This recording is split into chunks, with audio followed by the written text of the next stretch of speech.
Where your treasure is, there will your heart be also. God has given us unlimited treasures in His Word. Every time we open it, we can discover a new treasure or admire an old one. What will we find today? Let's dig in.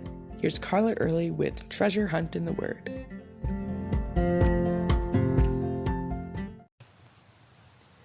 Everything is educational. I learned this as a homeschool mom. Even running outside and climbing trees is PE, right?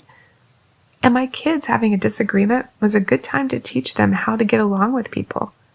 After all, 1 John 4:20 says, "He who does not love his brother whom he has seen, how can he love God whom he has not seen?" And a bout of rebelliousness is a teachable moment because learning to obey your parents prepares you to learn how to obey God.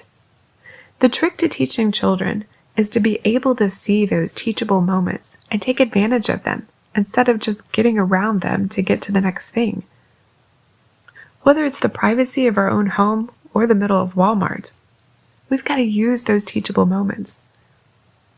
God always takes advantage of teachable moments. We see one happening in Jonah 1. God chose the middle of the Mediterranean Sea to teach Jonah a lesson, and He chose some pagan sailors to teach that lesson. When a storm began to rage, the captain of the ship to Tarshish woke Jonah up, telling him to pray to his God. Notice Jonah didn't do that. God had used that pagan captain to give Jonah his second chance, but Jonah refused. When they cast lots and the lot fell on Jonah, again, God was giving him a chance to repent. But no. The sailors asked Jonah, "What shall we do to you that the sea may be calm for us?" When Jonah told them to throw him into the sea, these sailors showed more compassion and mercy for Jonah than he ever did for the people of Nineveh. They knew without a doubt that throwing Jonah overboard would mean that he would die, and they valued his life. Verse 13 says, "Nevertheless, the men rowed hard to return to land, but they could not, for the sea continued to grow more tempestuous against them." What a model God gave Jonah and those pagan sailors. They tried all they could to spare his life. This was something the Lord was trying to teach Jonah throughout this book: compassion and value of human life. God also used Jonah's situation to teach the sailors about Himself.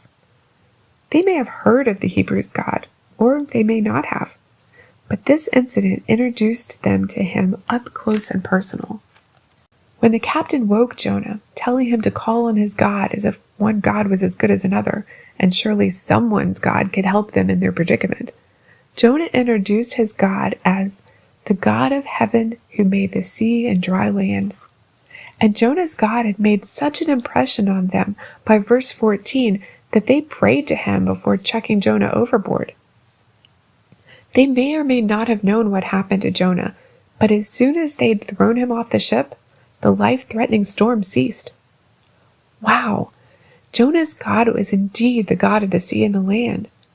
Because they'd seen His miraculous power, they feared Him exceedingly and offered sacrifices to the Lord and took vows.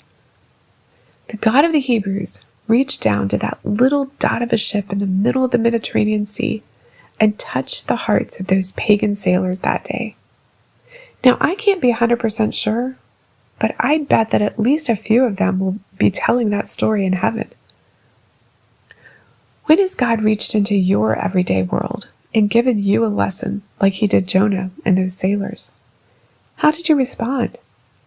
Like Jonah, who still needed to take the lesson over again before he got it? Or like the sailors, who immediately responded in worship? You can contact us at treasurehuntintheword@gmail.com. We'd love to hear the treasures God has given you through His Word. You can listen to other episodes at our website, which you can find in the description below. Thanks for listening, and remember, where your treasure is, there will your heart be also.